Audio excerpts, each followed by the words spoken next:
Governor గారి ప్రసంగాన్ని మనందరం కూడా విన్నాం. నార్మల్గా గవర్నర్ గారి ప్రసంగం అనేటువంటిది ఒక విజన్ డాక్యుమెంట్ లాగా, అంటే ప్రభుత్వం యొక్క విజన్ డాక్యుమెంట్ లాగా అందరం కూడా చూస్తూ ఉంటాం.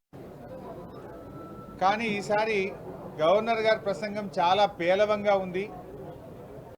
ప్రభుత్వం తన విజన్ను ఆవిష్కరించలేకపోయిందని మాత్రం చెప్పక తప్పదు. ఎందుకంటే హామీల అమలు గురించి ఎంతో ఆశగా ఎదురు చూస్తున్నటువంటి ప్రజలకు గవర్నర్ గారి ప్రసంగం తీవ్రమైనటువంటి నిరాశను మిగిల్చిందని చెప్పక తప్పదు. ఎందుకంటే గ్యారంటీల్లో ఇవాళ వృద్ధులకు వితంతువులకు 2000కు బదులు 4000 పెన్షన్ ఇస్తామన్నారు. దాని గురించి ఏదైనా గవర్నర్ గారి ప్రసంగంలో ఉంటుందేమో అని ఆశగా ఎదురు చూసినటువంటి ఆసరా పెన్షన్దారులకు నిరాశ మిగిల్చింది గవర్నర్ గారి ప్రసంగం.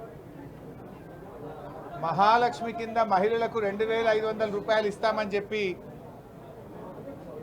ఎన్నికల మేనిఫెస్టోలో చెప్పిన ఈ ప్రభుత్వం గవర్నర్ గారి ప్రసంగంలో మహిళలకు 2500 రూపాయలు ఎప్పటి నుంచి ఇస్తారో చెప్పకపోవడం వల్ల మహిళలకు తీవ్రమైనటువంటి నిరాశ కలిగింది.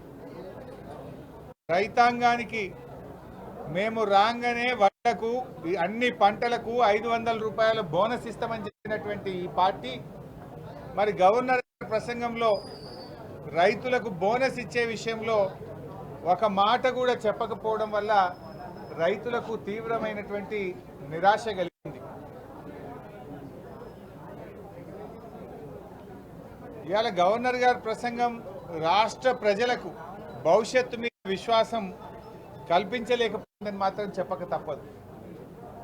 ఇవాళ ఆ ప్రసంగంలో గ్రామాల గురించి కానీ పట్టణాల అభివృద్ధి గురించి కానీ ఒక మాట కూడా పల్లెల గురించి పట్టణాల గురించి చెప్పలేదు. సంక్షేమం గురించి చాలా తక్కువ ప్రస్తావన, అంటే పేద ప్రజల సంక్షేమం గురించి వారు మేనిఫెస్టోలో ఇచ్చిన అంశాల గురించి ఎక్కడ కూడా చెప్పలేదు. నిరుద్యోగ భృతి, నిరుద్యోగులకు 4000 ఇచ్చే అంశం గురించి ఎక్కడ కూడా ప్రస్తావన వచ్చినటువంటి పరిస్థితి లేదు. వారి ప్రసంగంలో ఇవాళ ప్రజాభవన్గా ప్రగతి భవన్ను మార్చాం అని గొప్పగా చెప్పే ప్రయత్నం చేశారు. ప్రజావాణి కార్యక్రమాన్ని బాగా చేస్తున్నామన్నారు. ఇవాళ ప్రజావాణి తుస్సుమన్నది. ప్రజావాణి వాళ్ళ మేనిఫెస్టోలో ఏం చెప్పారు? ముఖ్యమంత్రి గారు స్వయంగా ప్రతిరోజు ప్రజల నుంచి విజ్ఞప్తులు స్వీకరిస్తారు అని చెప్పారు. ఒక్కరోజు మాత్రమే ముఖ్యమంత్రి గారు పోయి ప్రజల నుంచి విజ్ఞప్తులు స్వీకరించారు. రెండవ రోజు నుంచి మానేసినారు. తర్వాత అదే ప్రజావాణికి రోజుకొక మంత్రి గారు వెళ్తారు అన్నారు. 3-4 రోజులు మంత్రులు పోయినరు. తర్వాత ఆ ప్రజావాణికి మంత్రులు పోవడం కూడా బంద్ అయిపోయింది.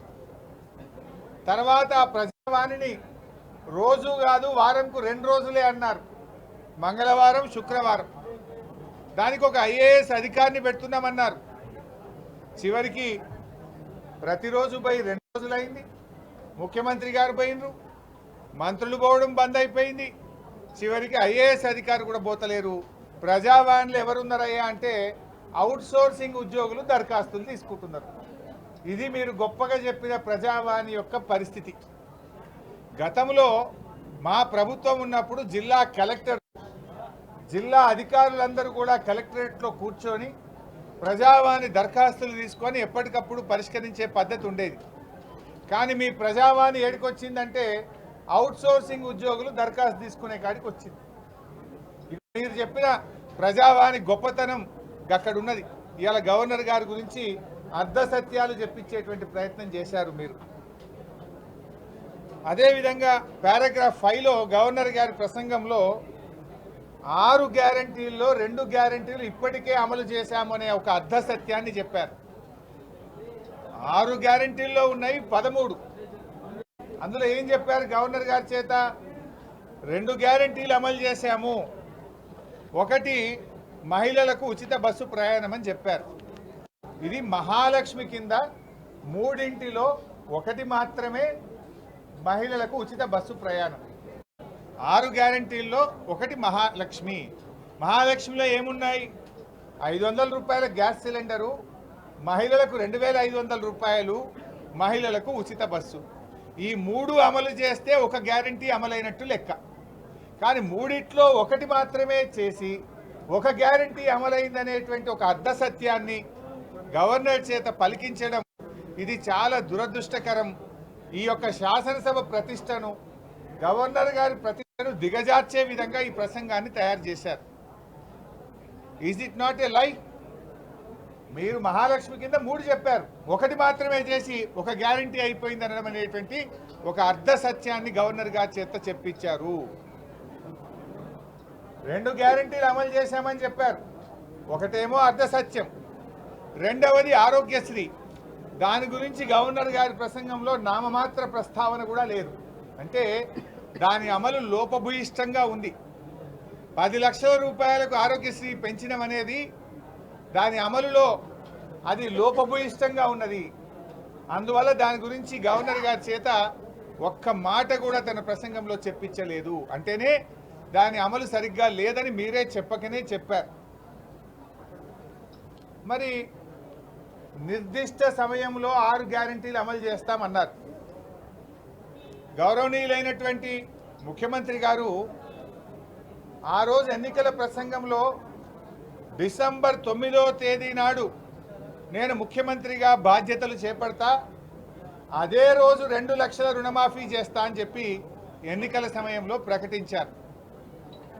సరే, వాళ్ళు ఏమనుకున్నారో ఏందో కానీ ప్రమాణ స్వీకారం 2 రోజులు ముంగటికి ప్రీపోన్ చేసుకున్నారు. 9వ తారీఖు బదులు 7వ తారీఖే ప్రమాణ స్వీకారం చేశారు. ప్రమాణ స్వీకారాన్ని ఏమో ప్రీపోన్ చేసుకున్నారు. ప్రజలకిచ్చిన హామీలేమో వాయిదాలు వేస్తున్నారు. ముఖ్యమంత్రిగా బాధ్యతలు చేపట్టేదేమో ప్రీపోన్ చేసుకున్నారు, ప్రజలకిచ్చిన హామీలేమో వాయిదాలు వేస్తూ ఉన్నారు. మరి మీరు ప్రమాణ స్వీకారం 2 రోజులు ముంగట చేయడం మీద ఉన్న ఆతృత, ప్రేమ ప్రజలకిచ్చిన హామీల మీద కూడా ఉండాలి కదా. మీరు చెప్పారు కదా, డిసెంబర్ 9వ తేదీ నాడే 2 లక్షల రుణమాఫీ చేస్తామని చెప్పారు. రాగానే వడ్లకు బోనస్ ఇస్తామన్నారు. డిసెంబర్లోనే 4000 పెన్షన్ ఇస్తామన్నారు. ఇచ్చిన మాట ఎందుకు నిలబెట్టుకోలేకపోయారు? ఆ విషయాన్ని గవర్నర్ గారి ప్రసంగంలో ఎందుకు ప్రస్తావించలేకపోయారని చెప్పి నేను ఈరోజు అడుగుతా ఉన్నాను. అంటే ఇప్పటికే మీ 100 రోజుల్లో 60 రోజులు పూర్తయిపోయింది, ఇక మిగిలింది 40 రోజులు. మరి మీరు ప్రమాణ స్వీకారం 2 రోజులు ముంగటికి వాయిదా వేసుకున్నప్పుడు ప్రజలకిచ్చే హామీలను కూడా తొందరగా చేయండి. ఇప్పుడు ఇంకో 10 రోజుల్లో 15 రోజులు అయితే ఎలక్షన్ కోడ్ వస్తుంది, పార్లమెంట్ ఎన్నికలు. మరి ఎట్లా అమలవుతుంది? 10-15 రోజుల్లో ఎలక్షన్ కోడ్ వస్తే మరి 100 రోజులు మీ మార్చి 17వ తేదీకి ముగుస్తాయి. ఇవాళకి 61 రోజులైంది మీ ప్రభుత్వం వచ్చి, ఇంకా మిగిలినవి 39 రోజులు. ఇంకో 10 రోజులు పోతే ఎలక్షన్ కోడ్ వస్తుంది. మరి ఆ తర్వాత ఎన్నికల హామీలు ఎలా అమలు జరగాలంటే నిజంగా మీరు ప్రజలకు ఇచ్చిన మాట చిత్తశుద్ధి ఉంటే ఇలా గవర్నర్ గారి ప్రసంగంలో అవన్నీ ఉండాలి కదా. మేము 2 లక్షల రుణమాఫీ గురించి ఇలా ఏ డేట్ నుంచి అమలు చేస్తారో చెప్పలేదు. మహిళల 2500 బోనస్ గురించి, మహిళలకు ఇచ్చే 2500 చెప్పలేదు. వడ్లకు బోనస్ గురించి చెప్పలేదు. 4000 ఆసరా పెన్షన్ గురించి చెప్పలేదు. అంటే అవన్నీ మీరు ఎగబెట్టదలుచుకున్నారా? దాని గురించి ఎందుకు ప్రస్తావన లేదు? ఇవాళకి ఆల్రెడీ 61 రోజులు అయినాయి. గవర్నర్ గారి ప్రసంగం అంటే ఒక సంవత్సర కాలానికి విజన్ డాక్యుమెంట్. వచ్చే ఏడాదిలోగా మీరు ఏం చేస్తారనేది ప్రతిబింబించే విధంగా గవర్నర్ గారి ప్రసంగం ఉంటుంది. అంటే వచ్చే ఏడాదిలో ఈ కార్యక్రమాలు అమలు చేయ 2 విషయాలు మీరు ప్రస్తావించారు. ఒకటి 500 గ్యాస్ సిలిండర్ ఇస్తామని, రెండవది కరెంటు, ఉచిత కరెంటు 200 యూనిట్లు ఇస్తామన్నారు. మిగతా వాటి ప్రస్తావన లేదంటే వచ్చే ఏడాదిలోగా మిగతావి అమలు కావని చెప్పకనే మీరు చెప్పారు. 2 విషయాలు మాత్రమే చెప్పి మిగతా విషయాలు చెప్పకపోవడం అంటే వచ్చే ఒక సంవత్సరంలోగా 4000 పెన్షన్ ఇయ్యము, 15000 రైతు బంధు ఇయ్యము, బోనస్ ఇవ్వము, 2500 మహిళలకు ఇవ్వలేము అనే విషయాన్ని చెప్పకనే చెప్పినట్టుగా భావించాల్సి వస్తుంది. ఏది చెప్పలేదంటే వేరు, 2 అంశాలు మాత్రమే చెప్పారు, మిగతా అంశాల ప్రస్తావన లేదు. అంటే వచ్చే ఒక సంవత్సర కాలములో మిగతా అంశాలు అమలు కావు, మేము 100 రోజుల్లో అమలు చేయలేమని చేతులెత్తినట్టుగా భావించాల్సి వస్తా ఉంది. ఎందుకంటే మీరు 2 అంశాలు చెప్పారు, మరి మిగతా ఎందుకు చెప్పలేదు? అంటే మీరు చెయ్యరని మీరు నిర్ణయించుకున్నారా? దీని మీద స్పష్టత ఇవ్వాల్సినటువంటి అవసరం ఉంది. అదేవిధంగా రైతుల గురించి మాట్లాడారు. ఇవాళ కాంగ్రెస్ పార్టీ రైతులకు ఏదో మేము మేలు చేస్తామని మాట్లాడారు. మీరు మేలు కాదు కదా, మీరు వచ్చిన ఈ 2 నెలల కాలంలో రైతులకు తీవ్రమైనటువంటి అన్యాయం చేశారు. రైతులకు ఇచ్చిన ప్రతి మాట కాంగ్రెస్ పార్టీ తప్పింది. మీరు 4 విషయాలు చెప్పారు రైతులకు. 4 విషయాలకు 4 కూడా ఈరోజు అమలు చేయకుండా ఈ రాష్ట్ర రైతాంగానికి తీవ్రమైనటువంటి అన్యాయం చేసింది కాంగ్రెస్ ప్రభుత్వం. మొదటిది, మేము రాగానే ఎకరానికి 15,000 రూపాయల రైతు బంధు ఇస్తామన్నారు. 15,000 ఇవ్వలేదు, ఇచ్చే 10,000 కూడా ఇవ్వకుండా రైతులకు అన్యాయం చేశారు. రెండవది, డిసెంబర్ 9వ తేదీ 2 లక్షల రుణమాఫీ చేస్తామని బ్యాంకులకు వెళ్ళండి, డబ్బులు తెచ్చుకోండి అని చెప్పారు. రైతులకు రుణమాఫీ విషయంలో ఇవాళ మీరు డిసెంబర్ 9 పోయింది, జనవరి 9 పోయింది, ఫిబ్రవరి 9 వచ్చిన రుణమాఫీ మీద ఇప్పటిదాకా మీరు రైతులకు నిర్ణయం తీసుకోకుండా మోసం చేశారు. మూడవది, మీరు వడ్లు అమ్ముకోవద్దు, వడ్లు ఆపెట్టుకోండి, మేము వస్తా ఉన్నాం డిసెంబర్లో 500 బోనస్ ఇస్తామని చెప్పారు. ఇవాళ మీరు బోనస్ ఇవ్వలేదు, వడ్లకు అన్ని పంటలకు కూడా బోనస్ ఇవ్వకుండా రైతులకు ద్రోహం చేశారు. నాలుగవది, రైతాంగానికి 24 గంటల నాణ్యమైన కరెంట్ ఇస్తామన్నారు. ఇవాళ ఈ రాష్ట్రంలో ఎక్కడ పోయినా రైతులకు 15-16 గంటలకు మించి కరెంటు రావడం లేదు. మోటార్లు కాల్తా ఉన్నాయి, ట్రాన్స్ఫార్మర్లు కాల్తా ఉన్నాయి, రైతులు ఆందోళనలో ఉన్నటువంటి పరిస్థితి. అంటే రైతులకు మీరు 4 హామీలు ఇస్తే 4కి 4 కూడా అమలు చేయకుండా మీరు రైతాంగానికి తీవ్రమైనటువంటి అన్యాయం చేసింది ఇవాళ కాంగ్రెస్ పార్టీ. నేను అనుకున్న వానకాలం ఇవ్వలేదు, ఇప్పుడు యాసంగి పంట వస్తుంది, మార్చి ఏప్రిల్ నెలలో యాసంగి పంట వస్తుంది, కనీసం యాసంగి పంట కన్నా బోనస్ ఇస్తారేమో అని మేము ఆశపడ్డాం. గవర్నర్ గారి ప్రసంగంలో రైతులకు అన్ని పంటలకు మేనిఫెస్టోలో చెప్పినట్టు బోనస్ ఇస్తారేమో అని మేము ఆశగా గవర్నర్ గారి ప్రసంగాన్ని విన్నాం. కానీ రైతులకు బోనస్ విషయంలో, పంటలకు ఇచ్చే బోనస్ విషయంలో గవర్నర్ గారి ప్రసంగంలో నామమాత్రపు ప్రస్తావన కూడా లేకపోవడం మాకు తీవ్రమైనటువంటి నిరాశ కలిగింది. అదేవిధంగా గవర్నర్ గారి ప్రసంగంలో మేము 40,000 కోట్ల పెట్టుబడులకు తెచ్చాము అని చెప్పి మరి చాలా గొప్పగా చెప్పారు. దావోస్కు వెళ్ళాం, 40,000 కోట్ల పెట్టుబడులు తెచ్చామని చెప్పే ప్రయత్నం చేశారు. నేను ప్రభుత్వాన్ని అడుగుతా ఉన్నా, ఆ 40,000 కోట్లు ఎవరెవరు పెట్టుబడులు పెడుతున్నారో ఒక వైట్ పేపర్ రిలీజ్ చేసి ప్రజల ముందు పెట్టాలని చెప్పి నేను ఈ ప్రభుత్వాన్ని డిమాండ్ చేస్తూ ఉన్నా. ఎందుకంటే ఎక్కడ కూడా స్పష్టత లేదు, కేవలం గొప్పలు చెప్పుకోవడానికి ఒక అర్ధ సత్యాలను గవర్నర్ గారితో చెప్పించారనేటువంటి అభిప్రాయం కలుగుతూ ఉంది. నిజంగా 40,000 కోట్ల పెట్టుబడి వచ్చుంటే దాన్ని వెంటనే వైట్ పేపర్ రూపంలో విడుదల చేయాలని చెప్పి కూడా నేను కోరుతా ఉన్నా. విద్యుత్ గురించి కూడా చాలా గొప్పగా చెప్పారు. మరి ఇవాళ యాదాద్రి థర్మల్ పవర్ ప్లాంట్ 4,000 మెగావాట్ల థర్మల్ పవర్ ప్లాంటు గత ప్రభుత్వం దాదాపు 90% పనులు పూర్తి చేసింది. గట్టిగా పనిచేస్తే నెల రోజుల్లో ఉత్పత్తికి సిద్ధంగా ఉంది. కనీసం విద్యుత్ ప్రస్తావనలో దాని గురించి ఒక మాట మాత్రం కూడా చెప్పిన పరిస్థితి లేదు. మూసీ నదిని మేమే ఏదో గొప్పగా పునరుద్ధరించబోతున్నామని చెప్పారు, అది ఇప్పటికే ప్రారంభమైంది.